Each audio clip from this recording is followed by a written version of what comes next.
바울의 믿음이 참으로 담대하고 당당합니다. 그는 억울하게 고소를 당하였고 지금 로마 정부에 구류된 상태입니다. 죽을 고비를 넘기고서 총독 앞에 서서 신문을 받는 상황입니다. 총독은 그를 죄인으로 여기고 아주 무시하는 태도를 보입니다. 그러나 바울은 그 모든 상황에 대해서 별로 개의치 않습니다. 그는 당당했습니다. 왜냐하면 하나님 앞과 사람 앞에서 거리끼는 일이 전혀 없었기 때문이었습니다. 그는 어느 곳에서나 당당할 수 있는 이 자신감을 가지고 자신에게 주어진 그 억울한 상황마저도 하나님을 위하여 쓰기에 최선을 다하고 있는 모습입니다.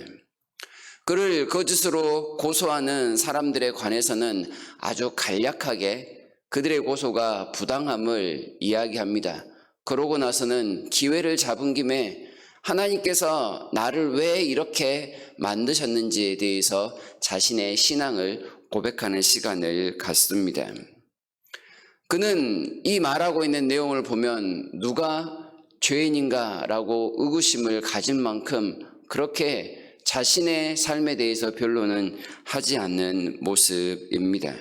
죄수가 아니라 전도자로서 벨릭스 총독 앞에 서 있는 그런 사람과 같은 인상을 줍니다. 그의 말은 유대인들과 자신은 믿는 대상이 같습니다. 그러나 그 믿음은 유대인들과는 차이가 있습니다. 라는 내용입니다. 14절과 15절을 보게 되면 그는 유대인과 같은 하나님을 섬기고 그들이 믿는 율법과 선지자의 길을 그를 믿는다라고 말을 합니다.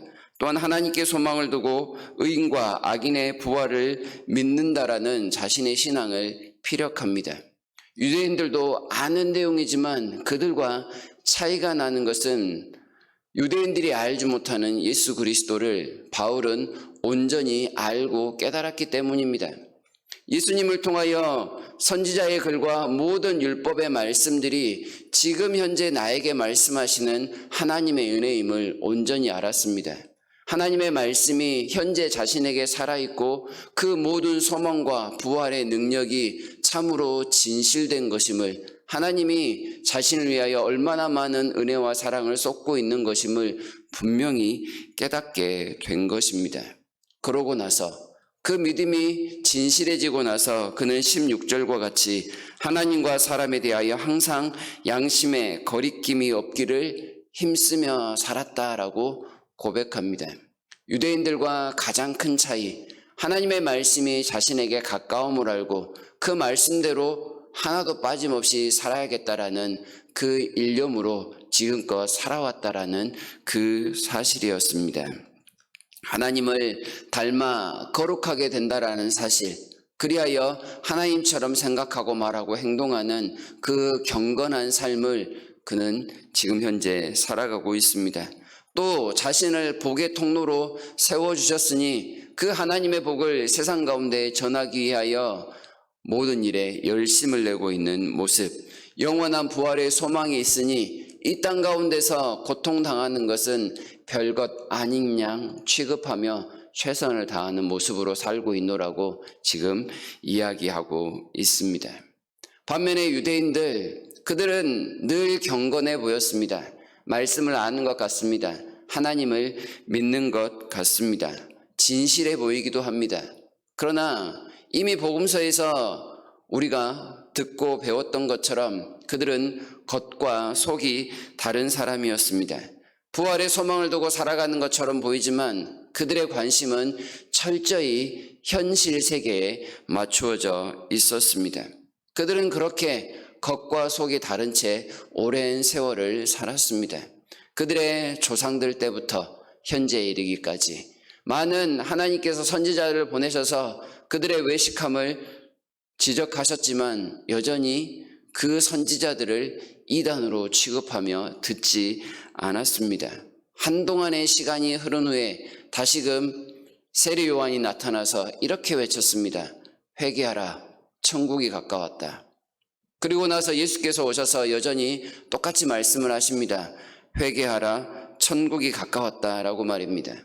그의 제자들도 일어나서 회개하라, 복음을 믿으라 라고 합니다. 바울 역시도 회개하라, 주 예수를 믿고 구원을 받으라 이야기를 합니다.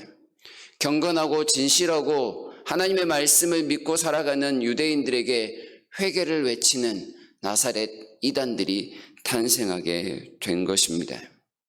바울은 지금 총독 앞에서 말하는 이 변론의 기회를 통해 유대인들이 잘못된 믿음을 간직하고 있음을 지금 고발하고 있습니다.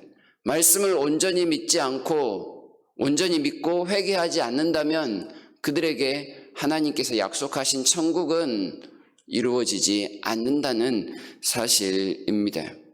하나님을 온전히 믿고 하나님 앞과 사람 앞에 양심에 거리낌 없는 삶을 살아야 할 것을 거듭 강조하고 있는 겁니다. 더불어 이 말씀을 듣고 있는 총독 앞에서 여전히 말씀을 듣는 일에만 멈추지 말고 그 말씀을 믿으라고 이야기를 하고 있습니다. 22절에 보게 되면 벨릭스가 이 바울의 말을 중간에 끊는 모습을 보게 됩니다. 그 이유는 벨릭스가 이 도에 관한 것을 더 자세히 알기 때문이었다라는 내용입니다. 오랫동안 유대 지역의 일들을 관할하다 보니 예수님에 관련된 이야기를 알았던 것입니다. 복음을 이미 들어본 적이 있다라는 뜻이죠. 그래서 더 이상 바울의 말을 듣지 않아도 무슨 말을 하는지 알겠다 싶어서 그의 말을 잘라버렸습니다. 벨릭스는 그저 복음을 한 귀로 듣고 한 귀로 흘려보내는 수준에 지나지 않았던 겁니다. 그런 벨릭스를 향하여 바울은 분명히 말합니다. 21절에 내가 죽은 자의 부활에 대하여 오늘 너희 앞에서 신문을 받는다. 이 사실이 어느 곳에서나 동일하다. 부활은 곧 의인과 악인의 부활이며 죽음 이후에 심판이 있을 것에 대한 분명한 선포입니다. 예수님을 통하지 않고서는 이 모든 것을 온전히 극복할 수 없으니 벨릭스에게 더 이상 믿음의 결단을 미루지 말 것을 이야기합니다. 하지만 벨릭스는 거절합니다. 천부장이 오면 결단을 내리겠다라고 미뤄두는 일들을 하는 것이지요. 유대인들은 나사렛 이단의 우두머리라고 하면서 바울의 복음을 거절하고 총독은 별로 들을 가치가 없는 일이라고 당신이 지금 현재 죄수로 잡혀있는 것에서나 신경을 쓰라는 투로 그 바울의 모든 말을 무시해버리는 이런 상황입니다. 바울에게 가장 중요한 것은 하나님을 믿는 믿음이며 부활의 온전한 소망이었습니다. 이것을 위해서라면 자신이 붙잡히는 것, 어떠한 고난을 당하는 것 크게 신경을 쓰지 않습니다. 하지만 유대인들과 벨릭스 총독에게는 이 바울에게 중요한 것이 철저히 무시되고 있습니다. 그들은 부활의 소망으로 살아가는 것이 아니라 세상을 향한 정욕과 자기 욕심, 자기 성공으로 살아가고 있기 때문에 그렇습니다. 복음과 세상을 살아가는 일의 그 관계성을 철저히 깨닫지 못하고 있는 모습입니다. 바울은 하나님의 말씀과 부활이 그가 살아가는 이유였다라고 말을 해도 충분할 것입니다. 하지만 지금 현재 듣고 있는 유대인과 총독은 그 사실을 믿지 않습니다. 인정하지 않습니다. 누가 이 둘 중에 정상일까요? 말씀을 믿고 부활의 소망을 가지고 양심에 거리낌 없이 살아가려는 바울이 정상일까요?